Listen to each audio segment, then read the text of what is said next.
It's the Abolitionist Hour. I'm your host, Carl G.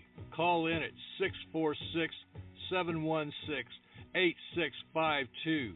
And don't forget to push 1. Broadcasting from the southern plains of the greater Midwest in Kansas City, overlooking the beautiful Kaw River Valley in lovely Wyandotte County, Kansas, and occupied Osage Indian Territory. So greetings, ex-prisoners, partisans, communards, brigadiers, and lumpen proletariat. This is the Prison Abolitionist Hour podcast, celebrating 370 years of anti-capitalist thought through reasoning and rebellion.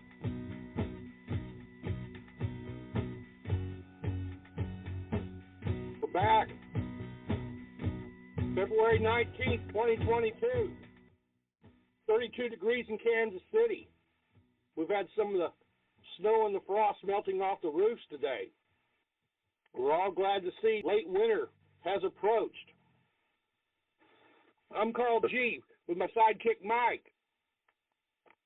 30 years later, we look back and the tentacles of neoliberalism remained.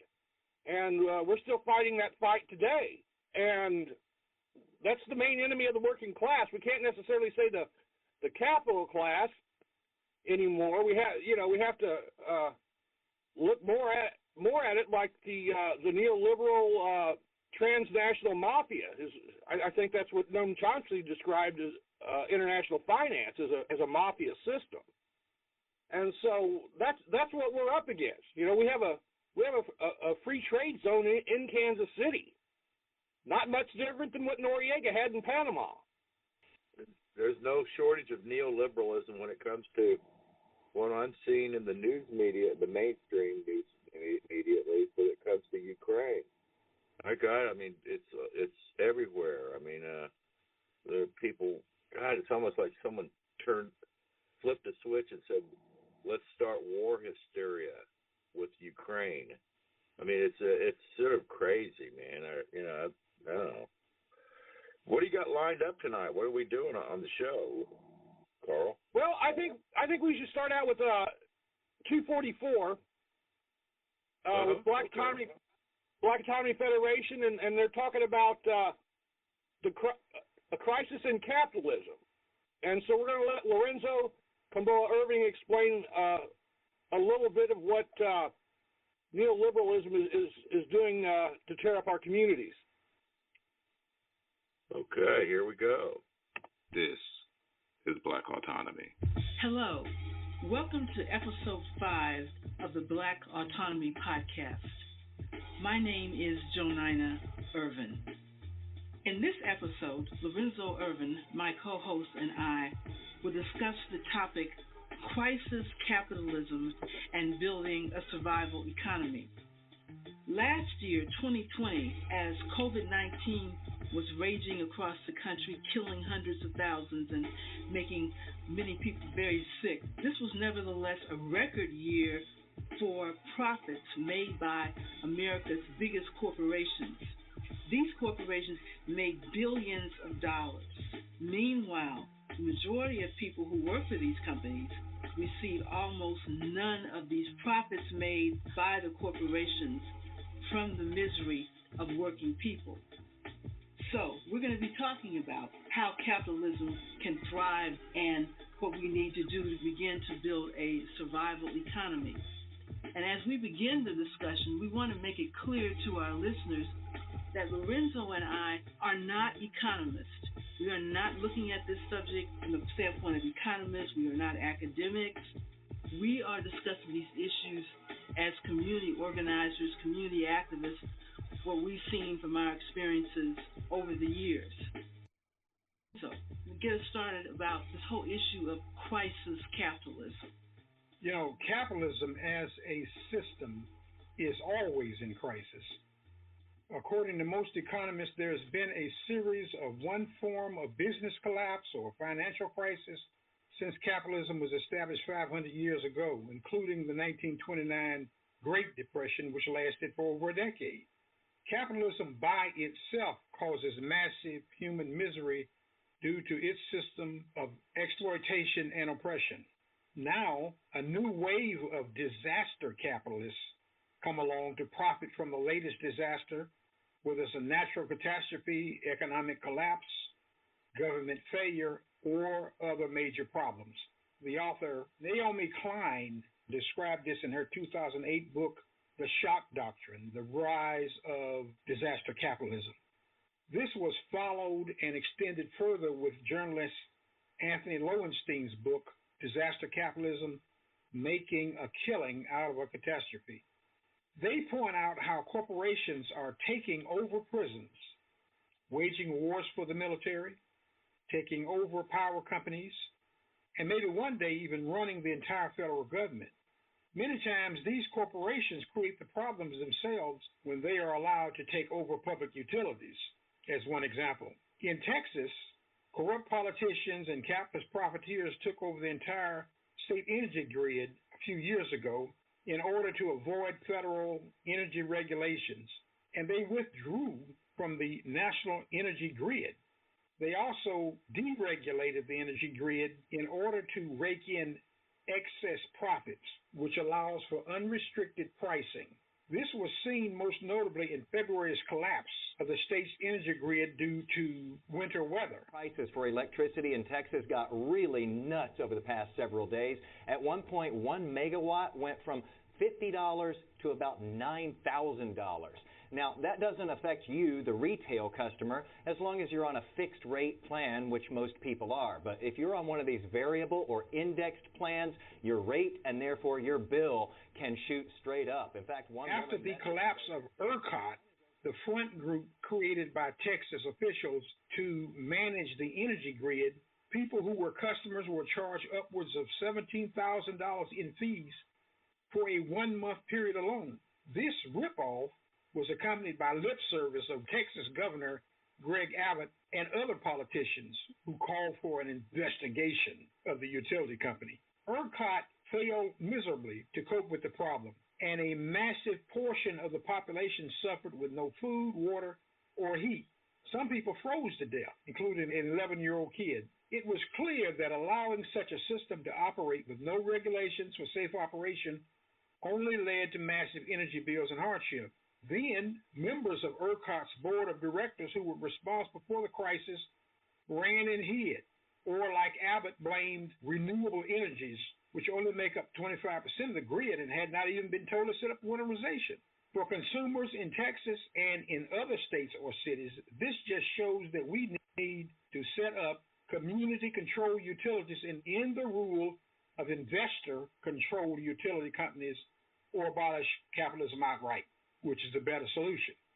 Until we stop being passive consumers and meek citizens under capitalism and create a libertarian socialist economy and culture, we will forever hear of stories like ERCOT in Texas or like the criminal conspiracy that poisoned the water supply in Flint, Michigan in 2015.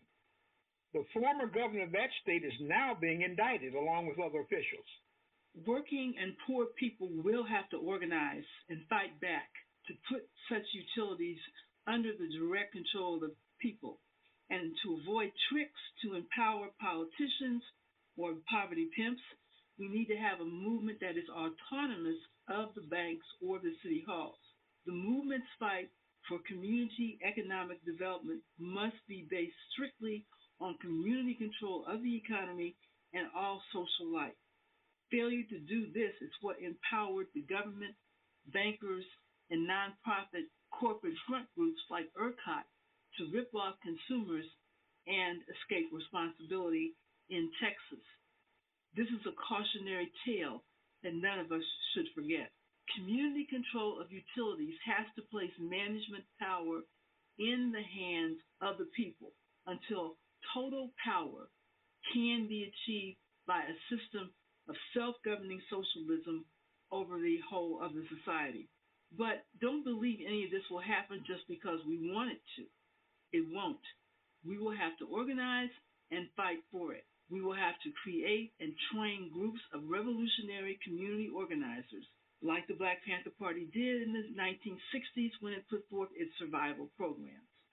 Among other measures, we will have to create people's general assemblies to bring the poor and workers together so they can massively decide on such matters in urban areas and in the suburbs of low-income communities.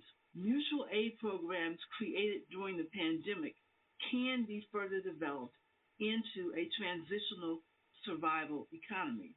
Right now, in cities, towns, and communities all over the country, people who are not affiliated with government or nonprofit agencies are feeding the poor, washing clothes for senior citizens, and taking care of any number of tasks that people cannot do.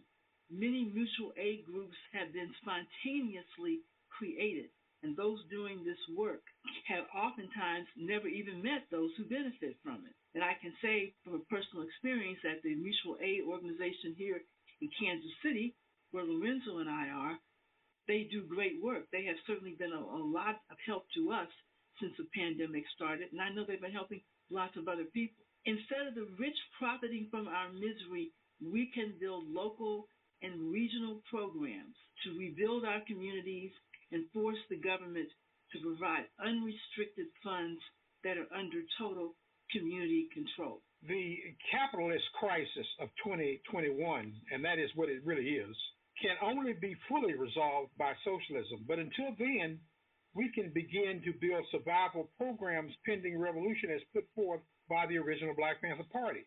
We will have to fight those in power by any means necessary, as they will not voluntarily relinquish power. At every juncture, we must seek to put power and control directly into the hands of the people, not government bureaucrats, police agencies, local politicians, or entrepreneurs.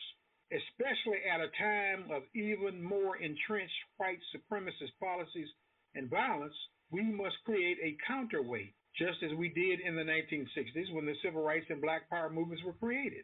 We can do it now. It is clear that the state is wedded to the capitalist model. I mean, that may be an understatement to many, but we need to say this over and over again.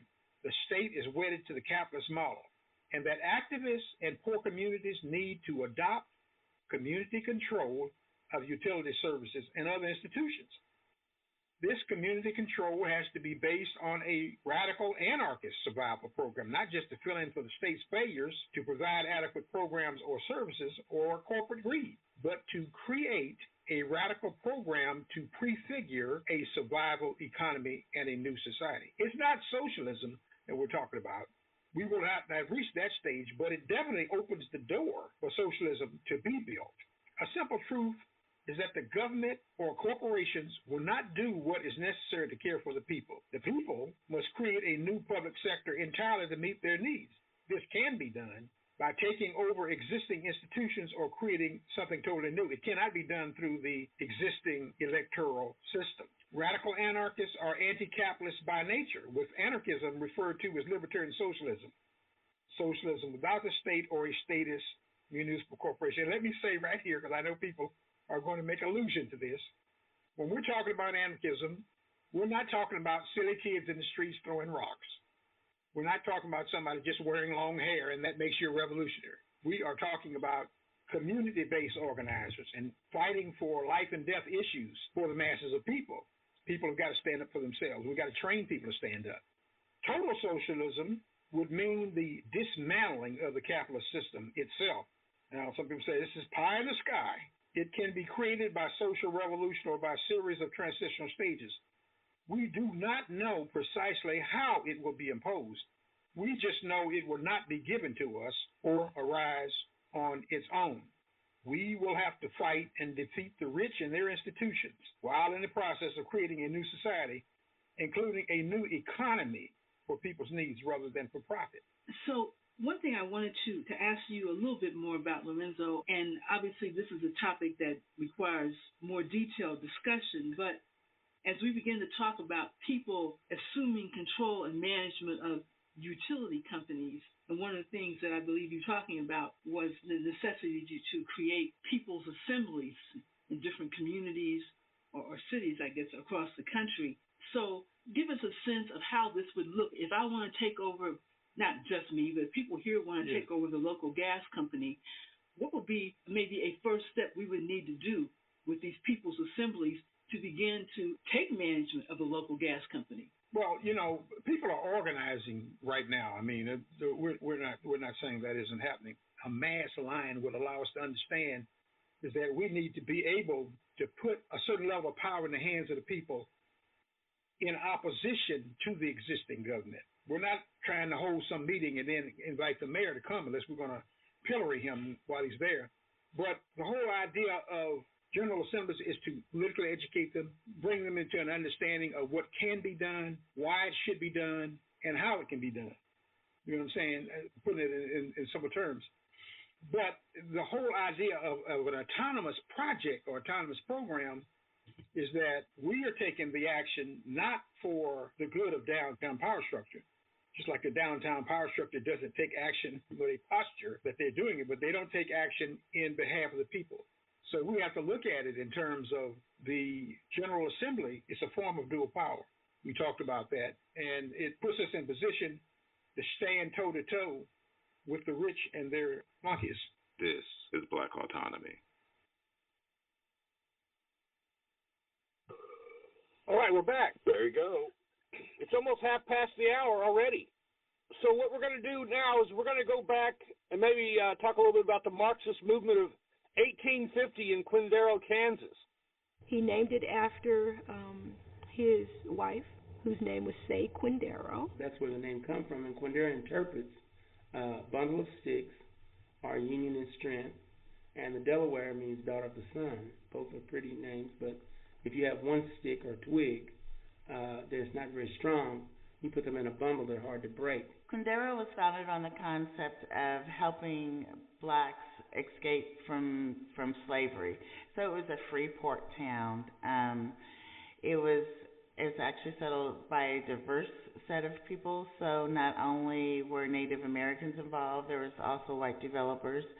And then the blacks came into the town too. So it was a safe haven. Slaves came, that old rock house down there, you go down to the cemetery and go, and it's a big white rock building. That slaves came up through some kind of thing underground. One of the newspaper editors, she had a cistern, which is a place where you hold water, and she put escape. Definitely opens the door for socialism to be built. A simple truth is that the government or corporations will not do what is necessary to care for the people. The people must create a new public sector entirely to meet their needs. This can be done by taking over existing institutions or creating something totally new. It cannot be done through the existing electoral system. Radical anarchists are anti-capitalist by nature, with anarchism referred to as libertarian socialism. Socialism without the state or a statist municipal corporation. And let me say right here, because I know people are going to make allusion to this, when we're talking about anarchism, we're not talking about silly kids in the streets throwing rocks. We're not talking about somebody just wearing long hair and that makes you a revolutionary. We are talking about community-based organizers and fighting for life and death issues for the masses of people. People have got to stand up for themselves. We've got to train people to stand up. Total socialism would mean the dismantling of the capitalist system itself. Now, some people say this is pie in the sky. It can be created by social revolution or by a series of transitional stages. We do not know precisely how it will be imposed. We just know it will not be given to us or arise on its own. We will have to fight and defeat the rich and their institutions while in the process of creating a new society, including a new economy for people's needs rather than for profit. So one thing I wanted to ask you a little bit more about, Lorenzo, and obviously this is a topic that requires more detailed discussion, but as we begin to talk about people assuming control and management of utility companies, and one of the things that I believe you're talking about was the necessity to create people's assemblies in different communities or cities, I guess, across the country.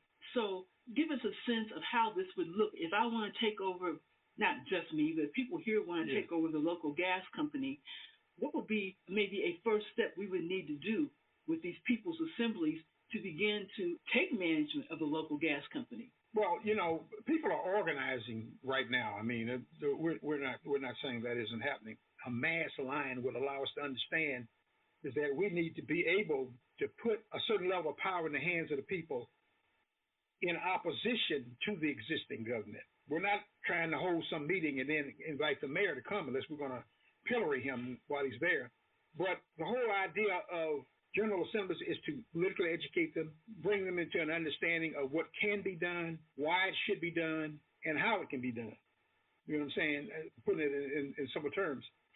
But the whole idea of an autonomous project or autonomous program is that we are taking the action not for the good of downtown power structure, just like the downtown power structure doesn't take action with a posture that they're doing it, but they don't take action in behalf of the people. So we have to look at it in terms of the General Assembly. It's a form of dual power. We talked about that, and it puts us in position to stand toe-to-toe with the rich and their flunkies. This is Black Autonomy.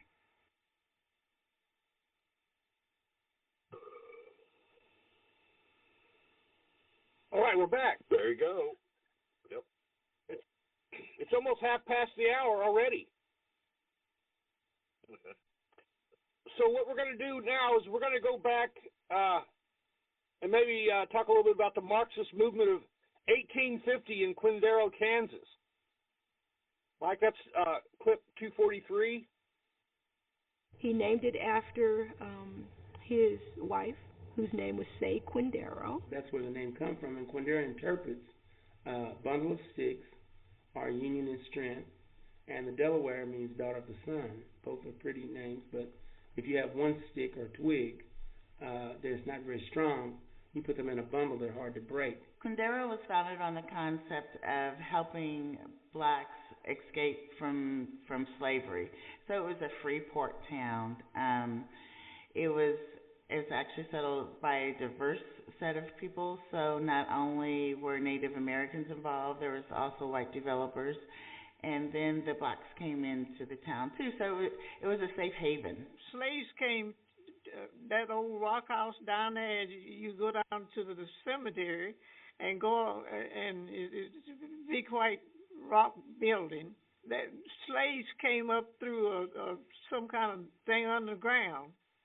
One of the newspaper editors, she had a cistern, which is a place where you hold water, and she put escape. Definitely opens the door for socialism to be built.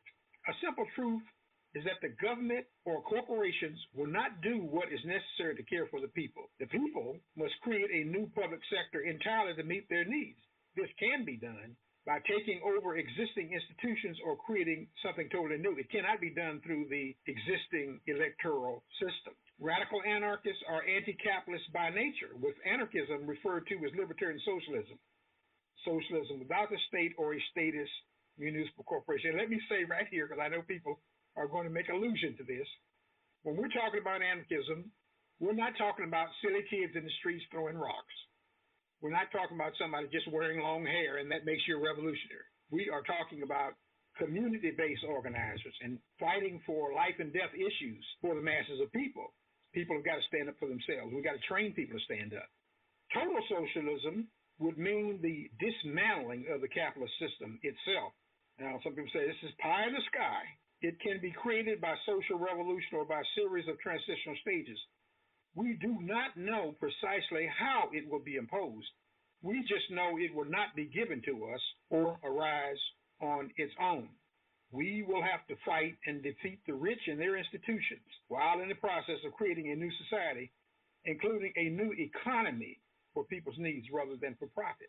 So one thing I wanted to ask you a little bit more about, Lorenzo, and obviously this is a topic that requires more detailed discussion, but as we begin to talk about people assuming control and management of utility companies, and one of the things that I believe you're talking about was the necessity to create people's assemblies in different communities or cities, I guess, across the country. So give us a sense of how this would look if I want to take over, not just me, but people here want to take over the local gas company. What would be maybe a first step we would need to do with these people's assemblies to begin to take management of the local gas company? Well, you know, people are organizing right now. I mean, we're not saying that isn't happening. A mass line would allow us to understand is that we need to be able to put a certain level of power in the hands of the people in opposition to the existing government. We're not trying to hold some meeting and then invite the mayor to come unless we're going to pillory him while he's there. But the whole idea of General Assemblies is to politically educate them, bring them into an understanding of what can be done, why it should be done, and how it can be done. You know what I'm saying? Putting it in simple terms. But the whole idea of an autonomous project or autonomous program is that we are taking the action not for the good of downtown power structure, just like the downtown power structure doesn't take action with a posture that they're doing it, but they don't take action in behalf of the people. So we have to look at it in terms of the General Assembly. It's a form of dual power. We talked about that, and it puts us in position to stand toe-to-toe with the rich and their flunkies. This is Black Autonomy.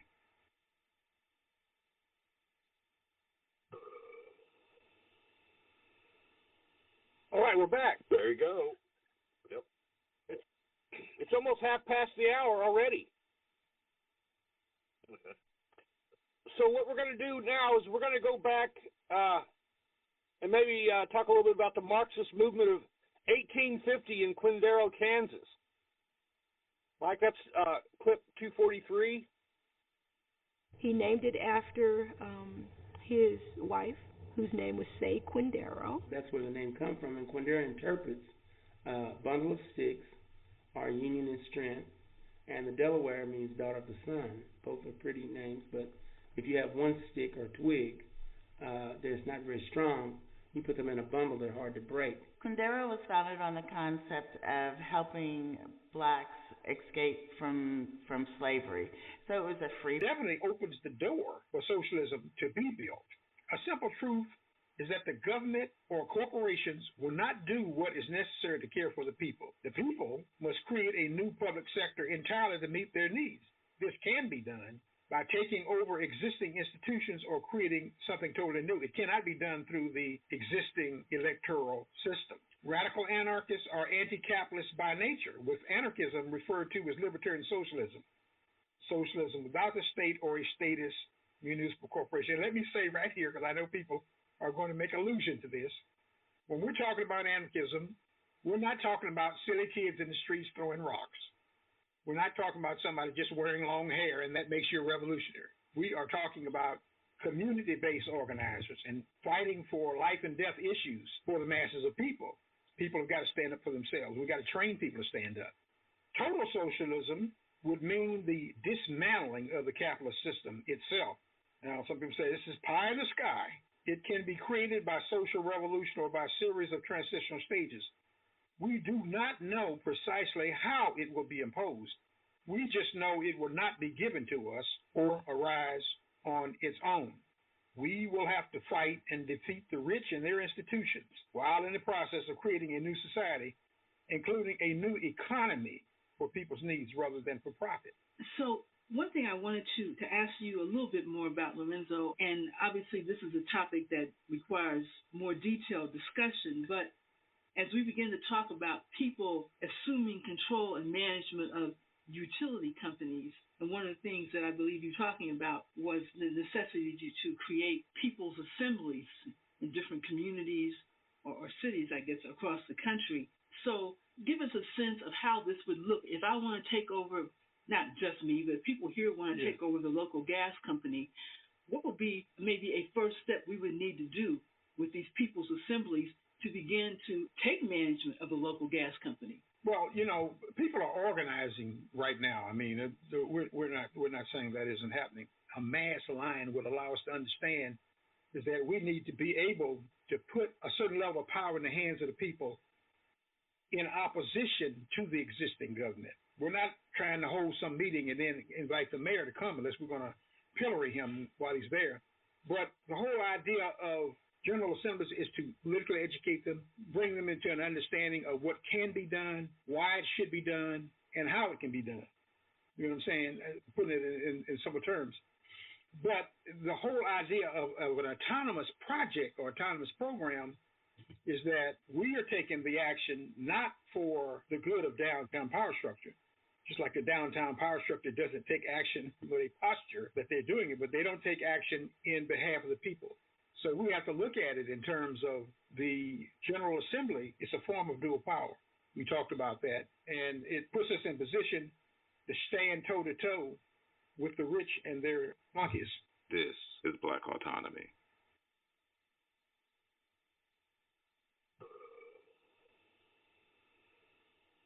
All right, we're back. There you go. Yep. It's almost half past the hour already. So what we're going to do now is we're going to go back and maybe talk a little bit about the Marxist movement of 1850 in Quindaro, Kansas. Mike, that's clip 243. He named it after his wife, whose name was Say Quindaro. That's where the name comes from. And Quindaro interprets bundle of sticks, our union and strength, and the Delaware means daughter of the sun. Both are pretty names, but if you have one stick or twig that's not very strong, you put them in a bundle, they're hard to break. Quindaro was founded on the concept of helping blacks escape from slavery. So it was a free port town. It was actually settled by a diverse set of people. So not only were Native Americans involved, there was also white developers. And then the blacks came into the town too. So it was a safe haven. Slaves came, that old rock house down there, you go down to the cemetery and go, and it's a big white rock building. That slaves came up through some kind of thing underground. One of the newspaper editors, she had a cistern, which is a place where you hold water, and she put Escape Port Town. It was actually settled by a diverse set of people. So not only were Native Americans involved, there was also white developers, and then the blacks came into the town too. So it was a safe haven. Slaves came, that old rock house down there, you go down to the cemetery and go, and it's a big white rock building. That slaves came up through some kind of thing underground. One of the newspaper editors, she had a cistern, which is a place where you hold water, and she put Escape. 635 around Kansas City. There's a highway, I think 5, Kansas 5, that takes you into the Chevrolet plant, and there's some other industry over there, bean silos and things like that. And so it cut Quindaro in half, and so that again we've had Justice Gatson on the show talking about redlining.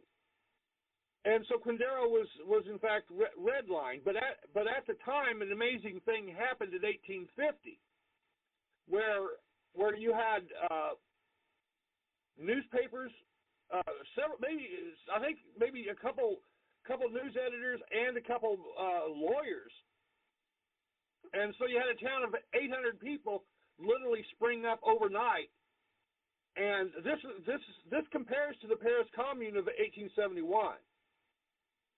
It's buried history, and so it's very important. And from what I understand, it was actually the best thing they could do once they excavated and found out where the buildings were, was to cover it back up with dirt so it couldn't be vandalized. Because we've seen the John Brown statue vandalized by neo-fascists in the past 3 years. So they buried it to preserve it, and it's very possible to have a virtual museum where people could go online and walk through Quindaro and actually see the structures again, as models are built. And I'm not sure how far along they are on that, but I've talked to people who worked 35 years on the Quindaro ruins, on this project to prevent development and from having this dozed over and just hauled off into the dump. So you're saying roughly it's basically in Kansas City, Kansas, but on the northern end or something. Because I know the John Brown statue is located roughly. Say people from the country wanted to come by and see the place or see what's of it. I think there's a little building too by the John Brown statue, but I'm trying to remember where the John Brown. How would you tell people to get to the John Brown statue? I mean, just help us out. Help us out on that. Okay. Yeah, Western College. There's still remnants of Western University there in Kansas, and so it's at the gates. It's at the gates of Western University, the old black college. Right. And where is that at? And it's Kansas City, Kansas. I know, but go ahead. I can do a Google Maps and probably Bing Maps is probably will give you a better view of the area. And it's a can of spaghetti over there. It's an old industrial area. So to the south, and I used to do deliveries over there. That's why I can explain this to you. But so there's Argosy Casino on the Missouri side, and then 635 crosses, and then you go down to the bottom. You hit the bottoms, and there's an exit. That's really the best way. So it's 2 or 3 miles as you cross over. On 635, so let's say you come in from the airport, you take 29 south, then you jump on 635, you cross the Missouri River, you see Argosy Casino, and then the next exit is for the Chevrolet plant, and I forget what they call that area, and you just go like another 2 miles, and you'll keep going downhill, and as you get to the bottom there's an exit, and that's it's literally just if you write that down, you can find it, and then you would make a right. As you head west, you'd make a right, and you would go north, and then you would be at Quindaro. It's all grown over now. It's turned back to brush. So this was like 40 years ago when they began excavation, is what I understand. And so. And so there's very little actually discussed about the excavation, but I've heard people have told me about the excavation and what they found, and this is how I know that there was 800 people virtually overnight built a city or a town, a fully functional, operating, civilized. It could have It could have grown to something much larger, and of course we've seen like Tulsa, the Black Wall Street of Tulsa by 1821. You had the oil company dropping dynamite on them from planes. So it could have very well something more tragic than a Great Depression after a Civil War could have happened, but it's important because the work in North Kansas City became textiles, so they were making fine garments and things like that. Now by 2018, the first series of general strikes began in Kansas City, and there were 25,000 workers that went on strike. And keep in mind, during the 1930s, during the Depression, the money to supply food kitchens, soup kitchens around the country, hundreds of cities, came from Kansas City, came from the Agricultural Workers Union. So there's a great deal of history that's been erased.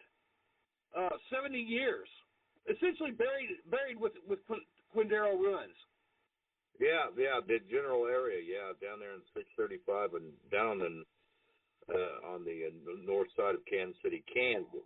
Yes, it is. And Highway 5 is a familiar highway for many listeners in the northeast Kansas area because Highway 5 is also called Wilcott Road, and it's considered by people in the Leavenworth area as a quote back door way of getting into Leavenworth, Kansas.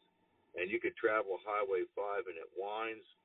Many motorcycle riders use Highway 5 because there's so many bends in the road, and it takes you eastward into Kansas City, Kansas, to a part I think we're talking about. So I just wanted local listeners out here to know a way to get to Quindaro and the John Brown statue, because I think that those are landmarks that most people out here do not know. They do not know anything about it, or the historical significance of Quindaro as really sort of the first leg of fugitive slaves to escape Missouri and to come into Kansas. I am sure of that many people out here in northeast Kansas do not know that. Or, listeners, we have listeners all over the place, but I just wanted people out here to know that. So thanks for giving us the directions.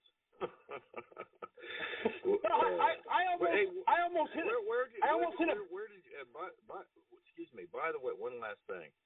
Where did you get this sound recording? This is very good. Okay, I didn't hear where you. I got it off YouTube, Humanities, Kansas. So excellent. So it's called the page on Facebook is called Humanities, Kansas.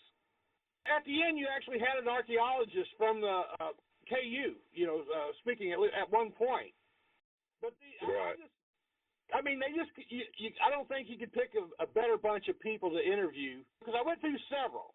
And, it's like, well, are they trying to get a casino license? You know what I'm saying? You kind of get that. There's something a little, it's like, my family is the only survivor. Like when people are looking for descendants of Jesse James. Well, it does, you always got to be on guard about gentrification. Who knows? Maybe they wanted to buy the land and build a new a plantation of penthouses for people to go move into. You know what I mean? You never know. But when they talk about developers. No, well, go ahead. You're exactly right. And we saw this at Midtown. Because we've talked about Armour Boulevard and Broadway several times on the show. And one of the first women architects actually designed those apartments there at Broadway and Armour. And so once the gentrification was launched, City Hall downtown said, this is just a 4 square mile area in Midtown that we're focusing on. We won't move past 71 Highway, right? Talking out the side of their mouth. So anyway, all of a sudden they're trying to knock down entire blocks. We saw 27th Street Police Station on Prospect knocking down rows, knocking down blocks that there's nothing but grass for the rabbits to eat. That's, and I mean, it's like, it's like those Vietnam movies, when they come in and spray Agent Orange on everything, so all the trees die. It's that kind of thing, and I mean, and that's the first thing you see in gentrification is they bring in the militarized police. You see this in every city. I mean, it's a playbook. Well, once they announced that, some of the big dogs started showing up, like Mac Properties out of Chicago. And of course, we've talked several times about the Chicago mob building Kansas City government, and some old timers say they even built Missouri government at Jefferson City, which why politics in both locations are very complicated and often convoluted. Yeah. So they're already over to Indiana. They're out to Indiana, so they paint these bike lanes. And if you drive out to Denver, you'll see bike lanes 40 miles away out of Denver. Huh. And so this it's the same gentrification. It's a neoliberal, real estate scheme. It's a Ponzi scheme. Yeah.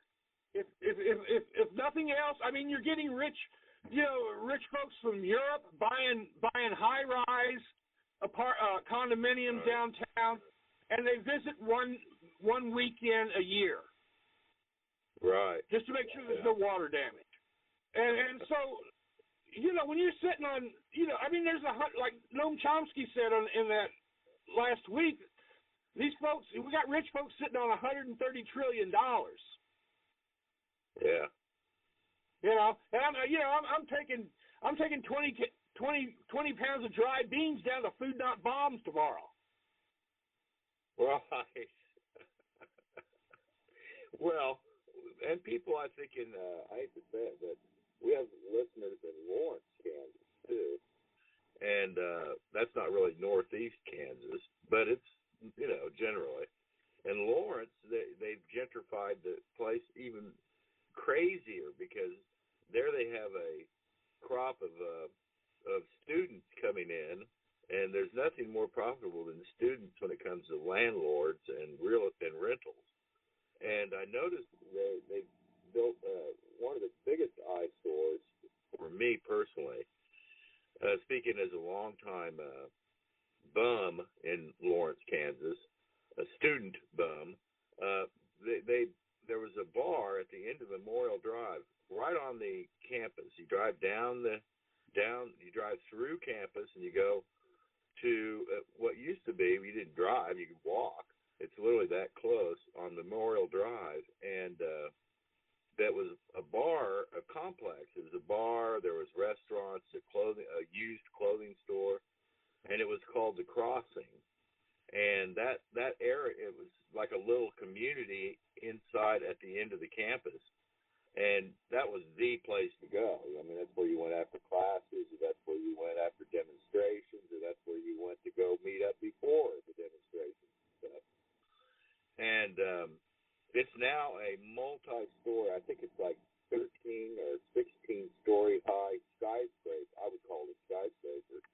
And it's all been wiped out, and they built this ungodly tower over the spot where the Crossing and the secondhand clothing store, the restaurants, the little bohemian stores that were there are now all gone. And they have this high-rise, I don't know what you'd call it. It's sort of it's fucked up is what it is, dude. Well, down at Westport, Kelly's Bar down in Westport. Oh yeah, the slave. All our listeners know where Kelly's Bar is, and for people on the East Coast, for people on the East and West Coast, there was a Battle of Westport during the Civil War, and so Kelly's Tavern still has shot holes from the shot shipping at the red brick at Kelly's. Right. Well, it's an old place. It hasn't been. and we got St. Patrick's Day coming up, and it used to be a big deal before so many damn police started cluttering up the streets. At one point, Kansas City competed with Boston for parades and activities on St. Pat's Day. Oh, I know several listeners, even one caller, our truck driver, Mark, the truck driver, that called into one of our earlier shows and talked. That's one of his favorite things he used to do is go to St. Patrick's Day down there in that area and Kelly's. So you listeners out there, I mean, there's a lot of history we walk around. We don't even know. We don't even know what we're walking around on. And to give our dollars away to the developers. Well, thanks for telling us what Quindaro is. Maybe we can get some photographs of the John Brown statue and on your show list, because I mean I know people locally would like to know where that stuff's at. Hey, well, so where are we going now on the next our next audio? All right, 242. 242. This is going to tell you a little bit more about the Underground Railroad and some of the black heroes that were buried in history, and we'll talk a little bit more about the Underground Railroad after we listen to clip 242. This is Kelly Carter Jackson, and her book is Force and Freedom. Why justice? Author of Force and Freedom, Black Abolitionists and the Politics of Violence. Thanks for having me. The prevailing idea about the abolitionist movement was that it was a sort of a white man's burden in a lot of ways, in which white men got to be the saviors and the heroes, and people like William Lloyd Garrison or people like Garrett Smith or other white abolitionists were kind of put at the center of the movement. And Frederick Douglass was the centerpiece, but there were so many other prominent black leaders than Frederick Douglass that were operating in abolitionist circles. So one of the things I wanted to do with my work was to really change the perspective and look at the abolitionist movement through the lens of black leaders themselves. No one needed to tell them that slavery was wrong. They knew that. Enslaved people knew that from the moment they had been enslaved. And so I wanted to try to take this narrative and really just give it a new center and make black people the center of the story. The abolitionist movement starts out as a movement of moral suasion, meaning abolitionists thought they could morally persuade slaveholders that slavery was a sin, that part of this is the Great Awakening, this religious revival. Christ is coming back. Don't let him come back and find you a slaveholder. You know, there's a lot of morally persuading people that slavery is wrong, and using non-resistance and non-violence as a tactic, kind of like guilt or shaming people into freeing their slaves. And that works, kinda, but a lot of black abolitionists, I say in my book, when we think about moral suasion, they are renters, not owners, meaning they don't completely own this idea or narrative, because in the face of a mob or a riot or an attack, they always defended themselves, and they had to, and they always believed that self-defense should not be on the table or off the table. But more importantly, they saw that slavery started in violence, it was sustained by violence, and it only made sense for slavery to be overthrown by violence as well. Part of like the William Dunning School, where a lot of early, and U.B. Phillips, these are early historians of the early 20th century that believed that slavery was a civilizing institution, that it was a good thing for black people. The black people are actually happy. Like, there's all of these ideas that are being pushed forth to maintain the institution of slavery and to get cultural and social buy-in, so that if people could see the institution as something that was progressive, well, then maybe we might not abolish it, right? Maybe we might not have to worry about these fanatics named abolitionists. And so that was a big part of the Southern platform, was to push slavery as a good social institution. Christianity was in Africa, right? There were black Christians before Europeans come on the scene, so they don't need them to convert them to a religion that they were already practicing. So that's one that's really important. Two, a lot of black Americans looked at the abolition of slavery through the lens of the Old Testament. So they believed they were very much like the Israelites, sort of like, let my people go, in terms of, you know, the Egyptians oppressing the Israelites. A lot of slaveholders looked to the New Testament as a way to take scripture out of context and try to say, well, the Apostle Paul says, slaves, obey your masters, right? And they would use that as sort of a clarion call for how slaves to be submissive or to fall in line. So everyone's invoking Bible, right? Not everybody's using it within its proper context or interpretation, but there's definitely a split between the Old Testament and the New Testament, between how enslaved people are using it and weaponizing it, and how slaveholders are using the Bible and weaponizing it as well. Ken Smith is doing a lot of things. He's talking about freedoms won versus freedoms given. And he basically says that freedom's given, it's not worth having, right? That we need to take freedom. If you want freedom, you have to take it with your own hands and set your own terms. And he basically says that the British gave enslaved people their freedom, but they also compensated their slaveholders about 20 million British pounds. That's a lot of money. A lot of times people think enslaved people are getting compensated. They were not. Only their slave holders were being compensated for their property, for their enslaved property. And so there is an attempt to do this in the United States. It happens during the American Revolution. George Washington basically says to Georgia and South Carolina, hey, if you let your enslaved people fight, we will compensate you. We will pay you for them. And Georgia and South Carolina are like, no thanks. There is always a push to maintain slavery at all costs. And so that is why McCune Smith is basically saying, like, listen, we shouldn't celebrate freedoms given. We need to celebrate freedoms won. We need to celebrate the Haitian Revolution. We need to have our own agency and declare freedom for ourselves. And that white people only hear us, they only respect us when we use things like force and violence. And he cites slave rebellions as a perfect example of that. John Anderson is a formerly enslaved man who runs away from his plantation, makes it all the way to Canada.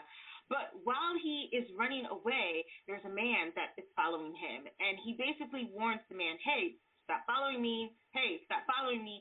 And he gets to the point where hours and hours go by, and he basically says, if you don't stop following me, I will kill you, right? And because for him, slavery is literally life and death. And so he was not going to keep anyone from allowing him to get to freedom. And he tells this audience, this interracial audience made up of men and women and blacks and whites in Canada, he kept pursuing me, and so I slayed him, and so I killed him. And when he says this story, the reaction of the audience is so profound because they erupt in applause. They're like, hey, bravo, you did right. And, Anderson is like sort of gripped, and he's basically saying, I don't know if I'm really a Christian. I don't know if this was the right thing to do. And the chairman of the lecture series at the time gets up and basically says, no, you did absolutely right. And the crowd is cheering him on. And it really represents this shift in which people believe that violence, and even deadly violence, was a legitimate confrontation to the institution of slavery. Because slavery itself was violent, it required a violent response or reaction in order to overthrow it. And to see John Anderson's act of murder as an act of self-defense is a completely different way that the abolitionists are looking at this movement. 1850, the Fugitive Slave Act in 1850 is really where I look at it as this pivotal shift or moment. So I should give some context for this. The Fugitive Slave Law is actually an old law. It had been on the books 1793. George Washington invoked it to get a lot of his slaves that ran away from his plantation. But it never really had any teeth. It was very difficult to enforce, and a lot of people were more interested in helping enslaved people get to freedom than they were returning them to their slave holders. So by 1850, one of the compromises that they make, because the country is constantly at political odds, to make some concessions for the North and the South, to enter California as a free state. But for the Southern states, they enact the Fugitive Slave Law and basically say, hey, you can go anywhere in the North and retrieve your stolen property, your kidnapped property, and bring them back. And not only that, if I'm a U.S. Marshal, I can go into the North, and if I see a white person, I can deputize them on the spot and say, hey, there's Tom. Help me get Tom. And if you don't help me get Tom, you can be thrown in prison. You can be fined $1,000. So white Northerners hated this because they're like, hold up, I'm not going to be basically an employee of like a slaveholder or else. And black people realized that, man, the Mason-Dixon line is actually Canada's border. Like, the only way we can be safe from kidnapping is to get to Canada or to get to Europe or to just get out of Dodge. So the options become flee or stand and fight. And a lot of abolitionists and black leaders stand and fight. And so I write about that moment and how they see the Fugitive Slave Law really as a moment to shift tactics. William Parker is also a fugitive slave, him and his wife, and they sort of set up shop right on the border of Pennsylvania and Maryland. And this is interesting because a lot of escaped slaves left the state of Maryland because Maryland was considered a border state. So Frederick Douglass leaves Maryland, Harriet Tubman leaves out of Maryland. But William Parker's home was really known as this safe house, so that if you could get to Pennsylvania and you could get to his home, he could give you shelter, he could give you, food, supplies to help you to get further north. So in one particular incident, 4 fugitive slaves run away from their master, Edward Gorsuch. They make it to Christiana, Pennsylvania. William Parker houses them in his home. And within hours, Edward Gorsuch, the slaveholder, a U.S. Marshal, his son, his nephew, all of these men have rallied at Parker's house and basically say, hey, we know you have our slaves, give them up. And Parker basically says, yeah, over my dead body. That's not happening. And his wife starts to sound the alarm. His wife, Harriet, sounds the alarm, and she basically, or Eliza, I'm getting him confused with another abolitionist. Eliza sounds the alarm, and they alert the Black Self-Protection Society, which is made of dozens of Black and white people that commit themselves to protecting fugitive slaves, even at the risk of their own lives. And so about 80 men and women surround Edward Gorsuch and the U.S. Marshal. They're armed with guns, with rifles, with pitchforks and farm equipment. And they basically stand their ground and say, you will not take these people. You will not take them back into slavery. And the story kind of goes, no one knows. He fired the first shot. But at the end of the day, Edward Gorsuch, the slaveholder, lying on the ground, dying. And William Parker basically says the women put it into him. And I'm like, oh, my gosh, it's amazing. Because it also shows you that violence is not gendered as well. It doesn't just belong to the men, that women were just as much invested in using protective self-defense. And they kill Edward Gorsuch. And the 4 fugitive slaves, along with William Parker, escape. They make it all the way to New York. Frederick Douglass, he gives them shelter, he feeds them, and he puts them on a boat to Canada. And it's just this remarkable story, and all in which, back in Pennsylvania, there's a major trial that's held. Everybody gets acquitted. Everybody goes free. And this is a moment where John Wilkes Booth, who was good friends with Edward Gorsuch's son, says, I cannot believe that they acquitted all these people. I cannot believe that a slaveholder was killed and no one was held accountable. The North will pay for this. And it's part of his motivation, not just in killing Lincoln, but a lot of the, nefarious practices he takes up. Black people are instrumental in the oncoming of the Civil War. Now, I will say this, as historians, we're like, nothing's inevitable. We're not going to say this war is inevitable.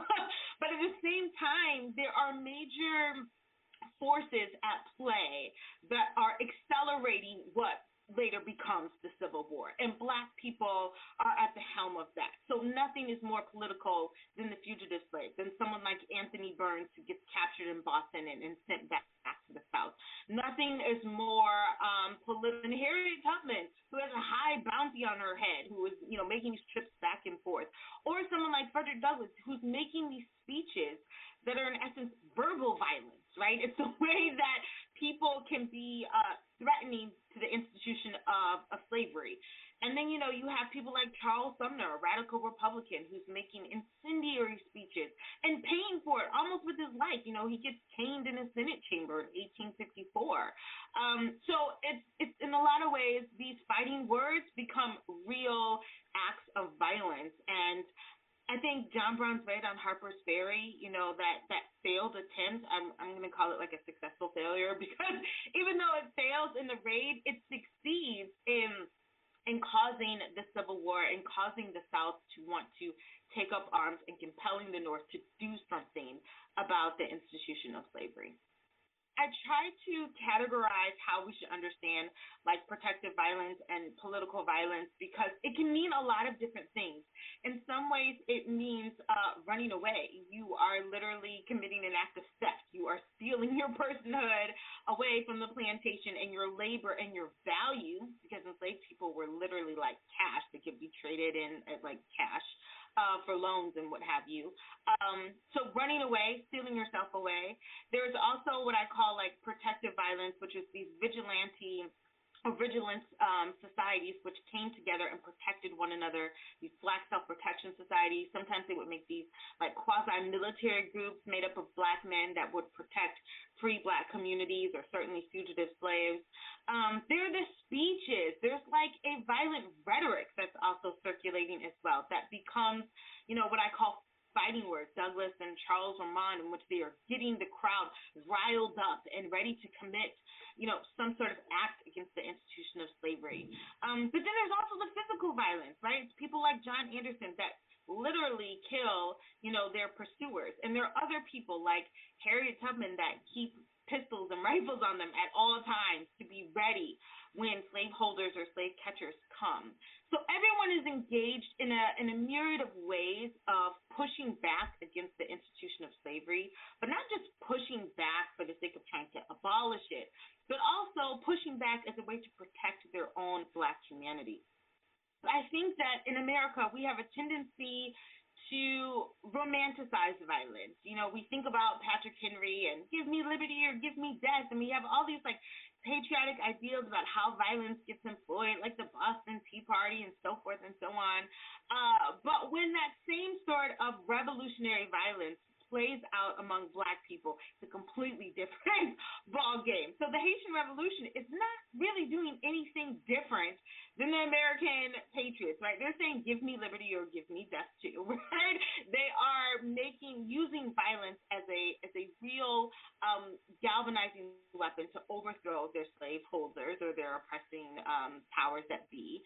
But the Haitian Revolution doesn't get the same level of respect or the same level of legitimacy that the American Revolution does. And so Black abolitionists call out this hypocrisy. And they're like, wait a second. Like, y'all were both fighting for something, but only Haiti is living up to its creed. Only Haiti actually creates its own independent state and frees all of its enslaved people. So America, you are not living up to your promise. You are not living up to your creed. And a big part of the abolitionist movement was really calling America to be its best self, to be who it claimed to be in the Constitution and in the Declaration of Independence. So there's a lot of that in the book that I try to tease out, this paradox, this hypocrisy, and say, let's give a real examination to violence. When do we romanticize it? When do we valorize it? And when do we sort of shun it and poo-poo it? And why do we do that? And does it matter in whose hands violence is being held? And I think it does. I would think that in actuality, MLK and Malcolm X were on the same page when it came to self-defense. Martin Luther King Jr. owned guns. He had lots of guns. His house had been firebombed. He was always trying to protect himself. And there were men that were pretty much sent to his home to constantly protect his home. The deacons of self-defense were always there to serve as a protective policing force for civil rights activists. But that double standard exists up until this present moment when we think about Black Lives Matter protests versus what happened at January 6th. I don't think you would ever see Black Lives Matter protesters storming the Capitol in the way that we saw on January 6th. But we have two different narratives about who gets to use violence and who doesn't, who has to be nonviolent, and what is effective in bringing about change. So I try to tease that out as well. If you can somehow be purchased or bought, or we can, use money as a way to coerce your submission or obedience, then are you really free, right? Are you really liberated? Is this what liberation really looks like? And so, these are hard questions to ask because it begs, how do we get beyond symbolic change into structural change?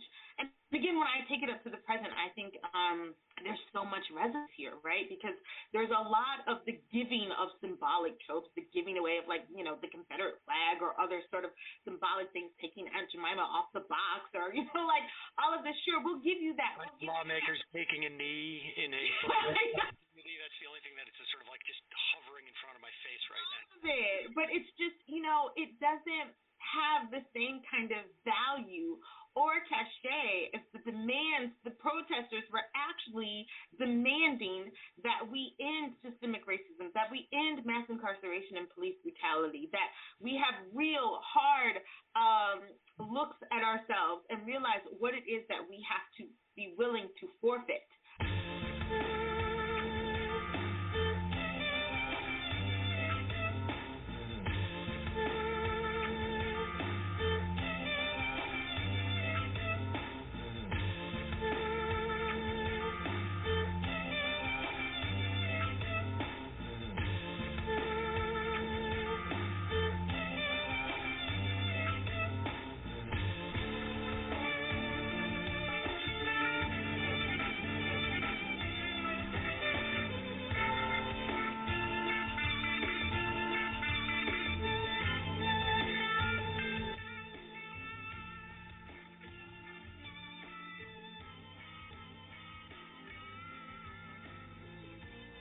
All right.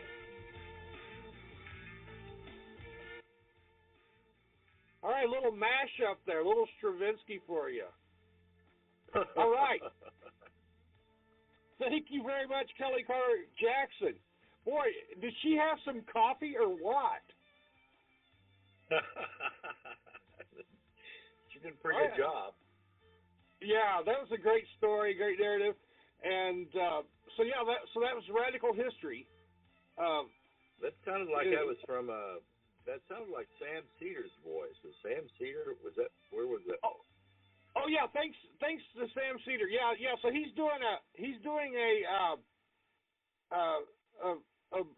February Black History Month, and so he's trying to get as many authors as he can. Okay. And so it pops up, and my algorithms pop up most of his shows 2 or 3 days after he's broadcast them, and of course he's in Brooklyn, and that's the podcast capital of the world.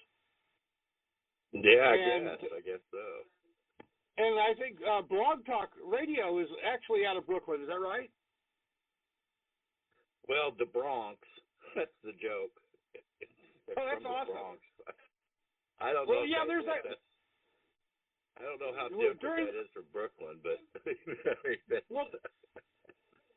during the rap battles of the late '80s, there was a song called South Bronx that just the people went nuts and just kept singing back, talking back South Bronx, and I can't remember who the other leader was, but that was winning the rap battles for several years. He was holding it there in Queens, and so they say it's the water. They say it's the water is the reason why so many good rappers came out of Queens.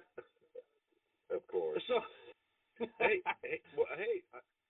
listen, yeah. You know they your clip also had a mention of the Deacons of Self-Defense, which I wanted to plug. Not that I don't really care. I mean, there's a lot of stuff I don't like on PBS, a lot. But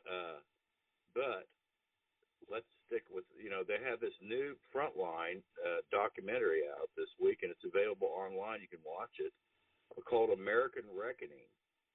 And it's a very interesting documentary, and you can watch it for free and online. And they aired it this week, American Reckoning, and I think it's the American Experience.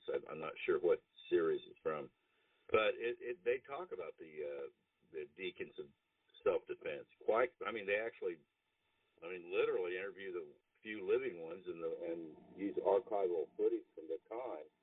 So it's irrefutable evidence of the importance of the Deacons of Self-Defense. I just wanted to throw that in for Kathy. Yeah, and I've got and Lorenzo and Jonina at Black Autonomy. They did a Black History Month, and he was talking about the Deacons of Self-Defense even in 1955 in Tennessee, and with Martin Luther King, and then SNCC, the Student Nonviolent Coalition, started up, and then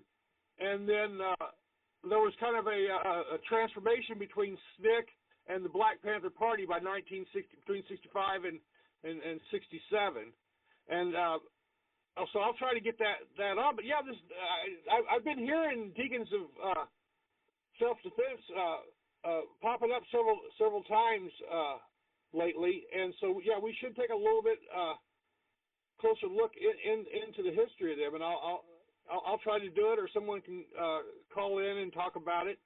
But I want to do George Eliot Clark. He's Poet Laureate of Canada 5 times, and so they opened a new museum in Nova Scotia called I can't remember. It's like anyway, it's about Black, Indigenous, and indigenous, culture, and so he talks about being seven generations indigenous, but he tells a funny story, where he's like in Denmark, and they're looking at his passport to see if it was tampered with and this kind of thing, and he's been asked, just about every nationality in the world trying to get to a checkpoint at an airport, and so that's 121, and so he's lectured at Harvard and many great universities around the world. So it's George Eliot Clark, Poet Laureate. All right, what was it, 121? Yes. Here we go. Good afternoon, everyone. I want to thank Sarah for the wonderful welcome here to the Aga Khan Museum, and I want to congratulate the museum on holding this exhibit, which is our staging this exhibit, which recognizes connections amongst the indigenous peoples of Canada and other cultures. And I'm very pleased to have a poem that is part of the exhibit, and a poem that speaks about my own mixed heritage, which may not be absolutely visible to you, and I wouldn't blame you if you wanted to perceive me as representing a whole series of different potential ethnicities. It's okay, because I can tell you that whenever I travel across this country and internationally, I'm often stopped and questioned about exactly who I am and exactly where I was born, because my particular complexion and hair and accent seem to suggest lots of possibilities to lots of border guards and lots of airport security folks as well, who are often surprised that I don't happen to know Arabic, or are surprised that I was born in Canada, and are surprised that I don't have a Jamaican accent, or are surprised that I don't speak Spanish, and so on. So I've had lots of experience trying to explain my presence on this planet and my particular mix of DNA to lots of folks over the years. And so as I edge into speaking about reconciling First Nations and Afro-Métis identity, I'll just share with you a number of the identities I have been accorded. I've been thought to be Chinese. I have been described as being Malaysian. I've been described as Turkish. I've been, of course, thought to be Cuban, African American, except that my accent isn't quite correct for the African American identity.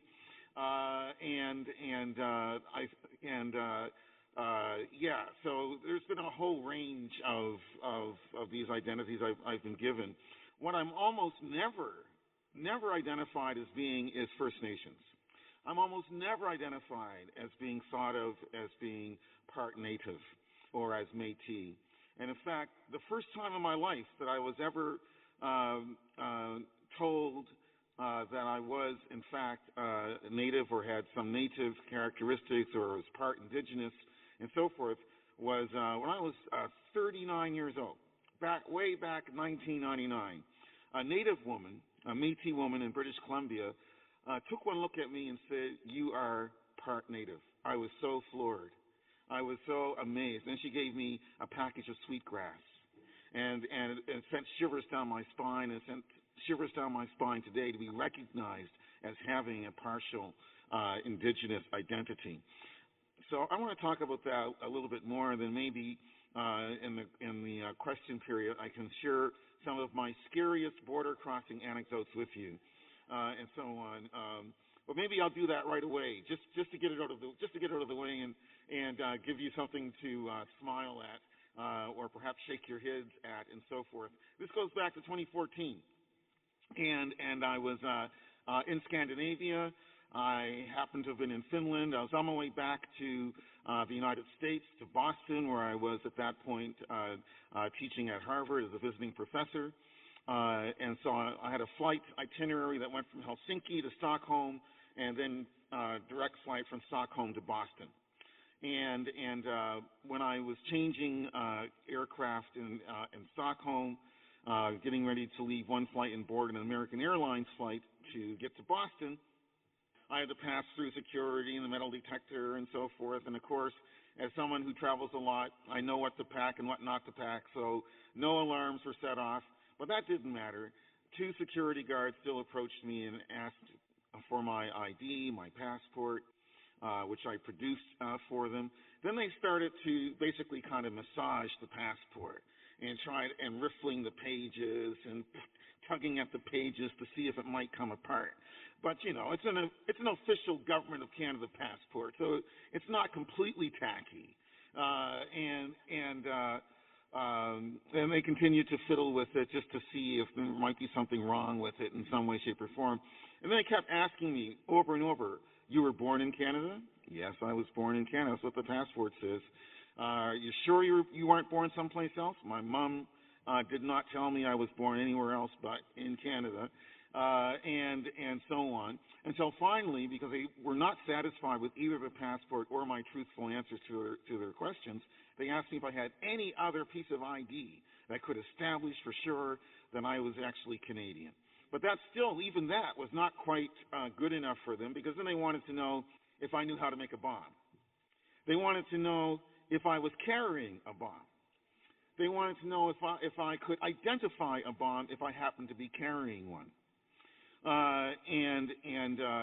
Luckily, I was able to say no to these questions, except I did say that I've seen people with bombs in movies, so yeah, maybe I could identify a bomb in that way, given my exposure to them in popular culture.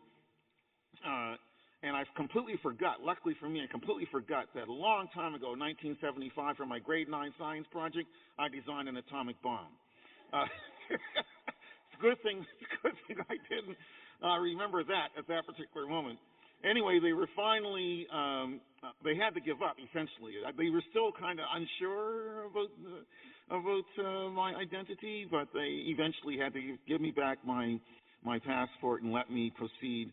But before I left their purview, they asked me, "Was this too much? Did you really find this to be too much to deal with?" I said, "Yes. You know, it really was. And you should get used to the fact that there are people who are brown in complexion who are also Canadian.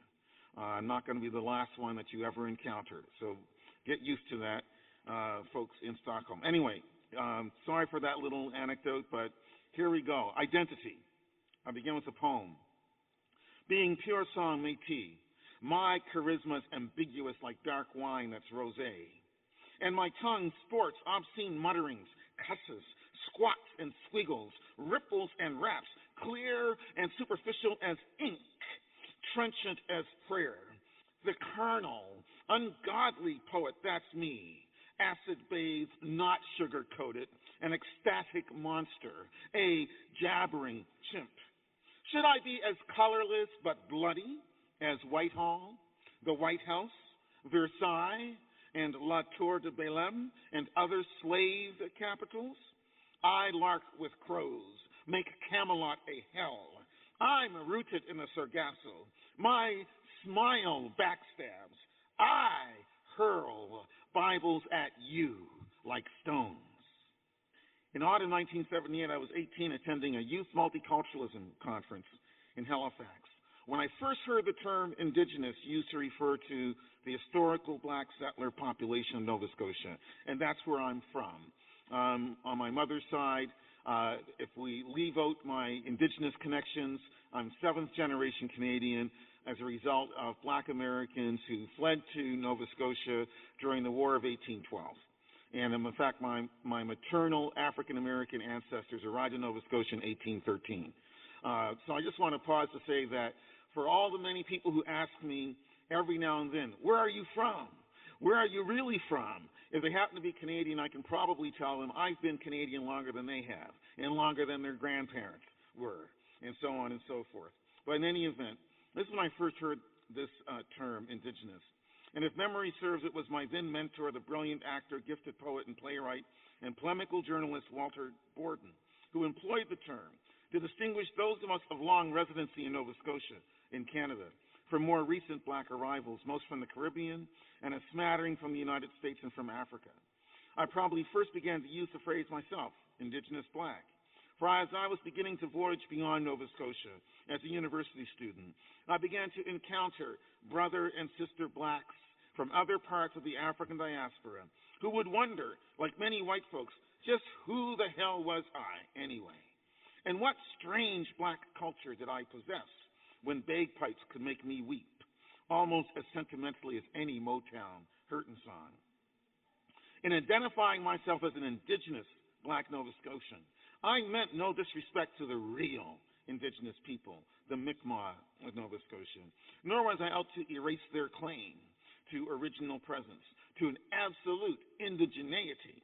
What I was trying to do, like Borden and like the Africadian activist Rocky Burnley Jones, was demarcate this small forgotten band of African, more or less Americans from other newer black Canadians, because we were in fact different despite our allegiance to the rhetoric of Pan-Africanism. And before I go any further, I got to mention the fact that today is Louis Riel Day, which is a day that's very important for anyone claiming any degree of Métis allegiance or connection and so forth. And as I'm sure everyone here knows, Louis Riel was the radical, seditious, against the state, radical rebel leader of Métis and indigenous people on the Great Plains, Saskatchewan, and of course Manitoba. Also, he's one of the fathers of Confederation, but as you know, because he rebelled against John A. Macdonald, who of course has been receiving lots of critique these days for having been a bit of a racist,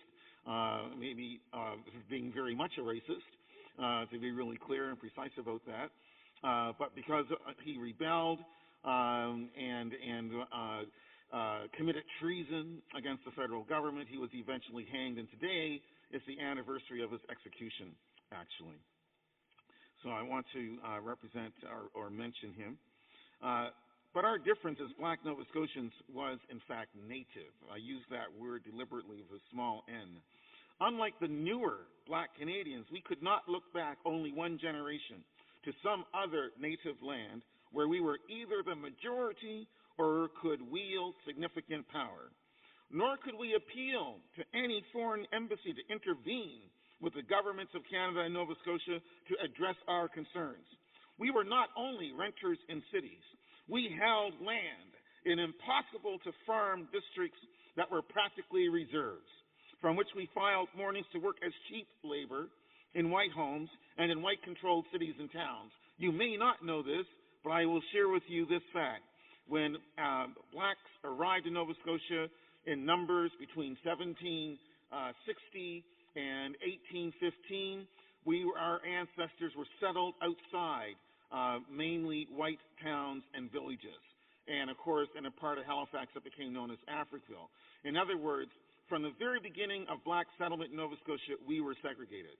Our communities were strictly segregated, to the extent that in some places we were not allowed to own land.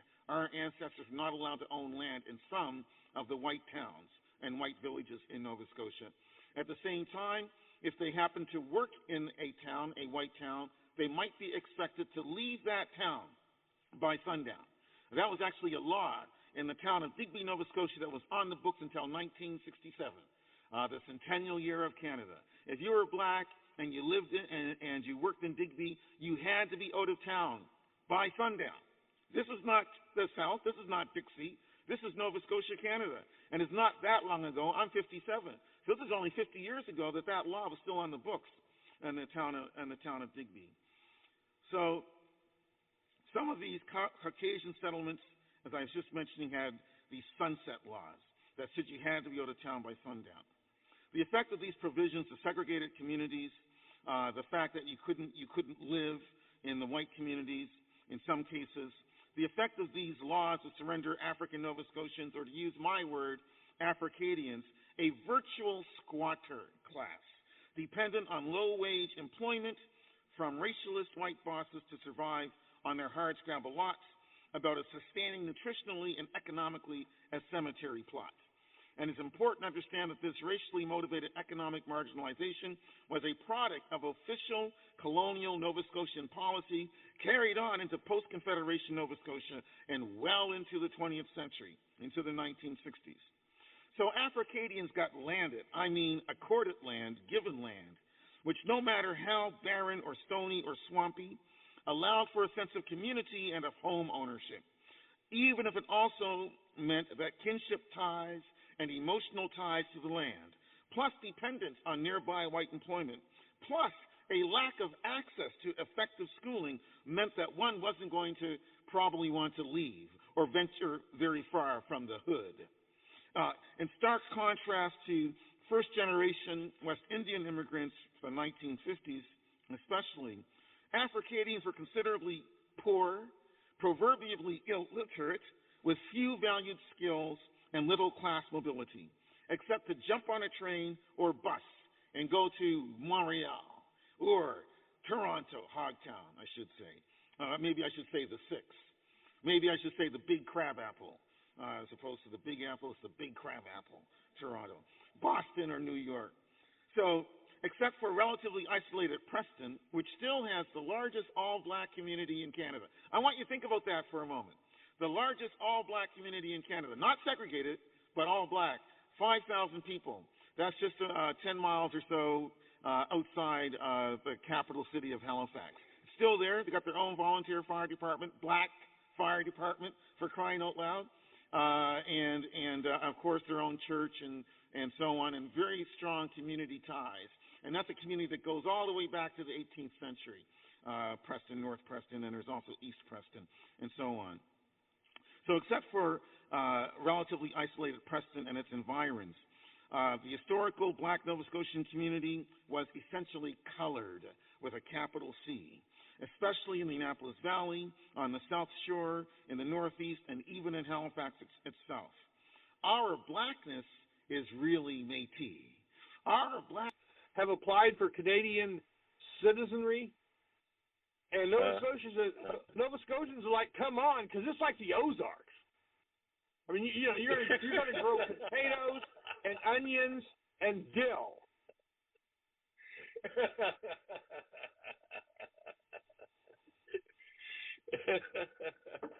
Okay. Yeah. So they're like, come on, we need all the backs we can get. So yeah, they're hauling notes or something up there. I'm not for sure exactly what they got going. I do know we have a lot of Wobblies in prison up there. Really? In Nova Scotia. I didn't know. Huh? Yeah. So yeah, we don't forget those books to prisoners, folks. Help out wherever you can. Yeah. And while we're at it, let's give your address. I mean, if we have time. I mean, it's the KC, Kansas City Incarcerated Workers Organizing Committee. Also, you can call it, just put it on your envelope, KCIWOC. And it's P.O. Box 414304. Again, P.O. Box 414304. Kansas City, Missouri, zip code 64141. Okay, there, I had to do that for you. And if you got somebody you want us to write, maybe there's somebody that's like, oh, that neighbor kid, I wish I would have wrote him a letter. Write us and give us the contact information, and we'll put them on our mailing list, and we'll get somebody to write and talk to them. Yeah. Yeah, this is very. I mean, these prisoners are freezing out in Kansas right now. It's unbelievable. We picked up a prisoner they dropped off in a blizzard a couple of years ago, and when the bus slid off into the ditch at Atchison, Kansas.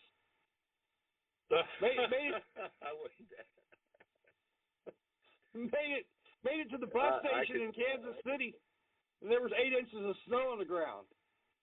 Yeah. I had a brother tell me about how they would just drive around and go on and on. They make it a long way to get to the place you're going, just because they wanted you to ride the back. I mean, I've had a brother tell me a story in Kansas. And see, that's catching up. It's like going to Fort Scott through Dodge City from Kansas City. It's like Kansas City, Dodge City, then Fort Scott. I mean, you got to cross the state twice, in the jail bands, I guess. And it's starting to catch up with them, because people pay attention whenever they see these. Do you remember Nicolas Cage in Con Air? Do you remember that movie? I never watched that. But I know I saw the movie. I saw the preview. Yeah. It was like these prisoners were so dangerous that they had to fly them across country. Buses were they could break out of any bus no matter how many bars you put in them. Yeah. And Nicolas Cage was all pumped up. He had a trainer and he was all pumped up and had tattoo stitch drawn on him and stuff, and had his hair down to his back. And he does those. He also does those weird movies, American Treasury, the Dan Brown series. But he's got sort of I don't know, is it a conspiratorial Christian edge to his the movies he picks? I don't know what to call it. I mean, but Nicolas Cage. He also did something. He's a weirdo. No, there's no question. And the one about being the ambulance driver with the multipolar disorder. I mean, I can't remember the name of that one, but he drives an ambulance. It's sort of a David Lynch type movie with Nicolas Cage, sort of, And I think David Lynch driver. I think there is at least one time where David Lynch got him in a movie. I'll have to look that up because I know we got a lot of David Lynch fans out there. Yeah, we do.